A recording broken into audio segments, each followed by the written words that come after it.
all been there at some point. We are searching for something critical in our business, maybe information on how to optimize a pay-per-click campaign or how to write a ideal blog post or something simple like that. And we get compelled to join a webinar. You know, we find an authority who gives us perhaps a free giveaway and then says, hey, look, come join my webinar, come see what I've got to offer you. So we sign up for this webinar. We then receive 5 emails in 24 hours. You know, I had one recently that had subject title test. I thought, well, it's obviously not a test. This is the real email, but apparently that gets a high open rate. And then the second email was also subject title test. Emails 3, 4, and 5 were subject title urgent.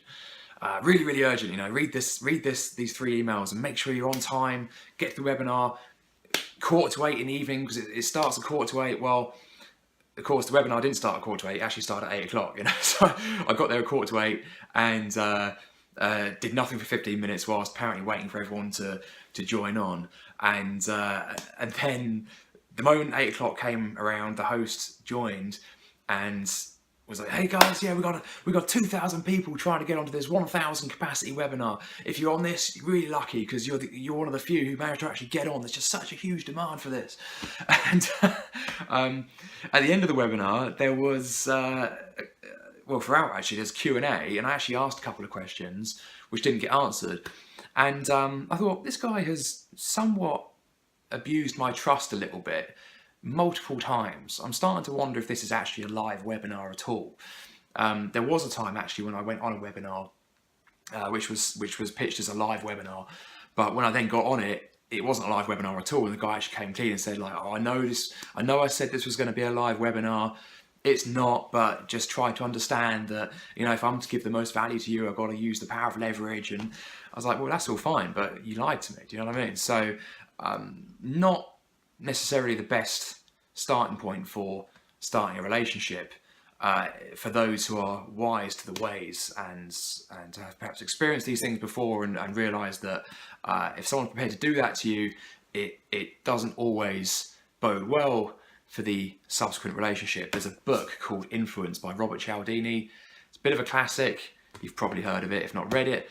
And the purpose of that book is really twofold. It's on one hand a marketer's aid, so it is there to help you with marketing, with things like social proof and scarcity. At no point does it say to lie about scarcity, pretend that something's scarce when it isn't, because let's be honest, there's no limit to how many people you can get on a webinar. You know, we're dealing with electronic technology here. You know, it's not like you've only got 1,000 seats in a room. You know, this is an online thing. The other purpose of that book is to arm you, to equip you to spot and recognize and appropriately deal with these kinds of tactics when they are employed on you. And so it's really about overcoming what he calls the click-whir mechanism, the automatic response to engage the neocortex and realize what's going on and do what's ultimately best for you. Well, at the end of the webinar, there was a question posed, which was, do you want to buy my product for $497, or do you want to be unsuccessful for the rest of your life? Now, it's called the tea or coffee close. It's a complete false dichotomy. Obviously, neither of those options. Thank you very much, but you know, you're forced to kind of pick one. And so at that point, I just thought, you know, this is bullshit. I'm sorry, man. This is the last person I want to do business with, right? So in today's video, I'm just going to be highlighting a change that I think is occurring, thank God, in our world, in the minds of consumers and intelligent marketers, and also those who want to live with integrity, live life first, and embody a life of authenticity. And I think if you tune into this change, you end up gonna make more money anyway as a result of capitalizing on what's actually changing. It just so happens that if you want to live a good life, this is something you probably want to be doing anyway, regardless of the times. What's happening? Well, there's really 3 factors at play, I think, that are sort of, I would hope, bringing this sort of marketing, at least in the mainstream, to an end. The first is that simply that consumer demands are changing in the sense that trust is a finite resource. There's only so many emails marked urgent that you can send that aren't actually urgent before it stops working, before a customer goes, you know what, this urgent heading means nothing to me anymore. Hence why marketing tactics always evolve. This is the same sort of thing we've seen happening in TV and radio advertising. It's less specific, people aren't interested anymore, you're interrupting their entertainment, and as a result, the effectiveness of blanket marketing has gone down, and the effectiveness of targeted marketing has gone up. In fact, it's become more a thing. It's just more of an option to use targeted marketing. The second factor at play here is that I think there's just more information out there. There's more intel. People are getting smarter. They're more discerning. They want to know what it is they're buying. They want to understand the function of things more relative to just how it simply makes them feel. And of course, all these tactics, they rely on emotional things that really play with the way you feel, perhaps in a deceitful way, but they're not simply conveying information. So people are becoming just more smart. They want to know what the thing's going to do for them, and they make more logical decisions. I mean, people always make emotional decisions, but they back it up more now with logic and intelligence. And the third factor is that there's just so many more niches out there. This effect called the long tail. There's a niche for everything and growing. The long tail is just getting really, really, really, really long, and there's nowhere really to hide anymore. If you want to sell a course on how to do equestrian Tai Chi, believe me, one does exist. You've got quite a limited customer base, right? And so you can't really so much easily hide behind this veil of deception anymore, because there's only so many customers out there, and those that are your customers are more targeted. And in my own business, I've seen the effects of this as well. So a couple of years ago, even, I was trying to be more scientific than my competitors. So I sell supplements. I sell food supplements, and I was more about sort of saying what this product does and saying how it works in the body, and that sort of thing, and just being a bit more useful in terms of the value I provide. And at the same time, the competitors were largely of the kind of sort of promising the world, and it can be really tempting to do that, to say, if you take this product, it's going to make your hair grow like crazy, and look, here are the case studies that back it up, and all that sort of thing.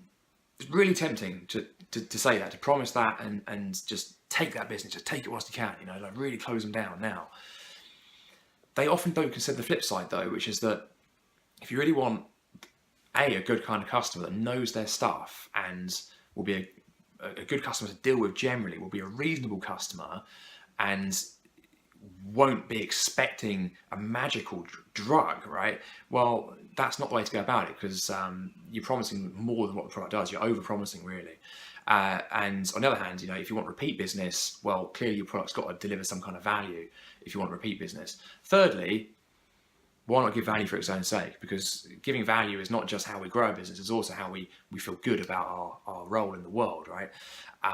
And so I've definitely seen a change here. I mean, my company's grown, and we actually ask customers for feedback, and very frequently, we get the response saying, well, what I liked about your product was that it seemed open, transparent, I knew what was in it, I was very clear about how it worked and what it was going to do for me, and that sort of thing. So, and on the theme of adding value as well, one of the things I do is that I've got a set of autoresponder follow-ups. So when they buy a product, they get an email, depending on what product they've bought, they get an email that tells them all about it, how to use it, how I personally use it, what they can expect from it, that sort of thing. It talks about real results that I've achieved whilst taking the products, and measurable results.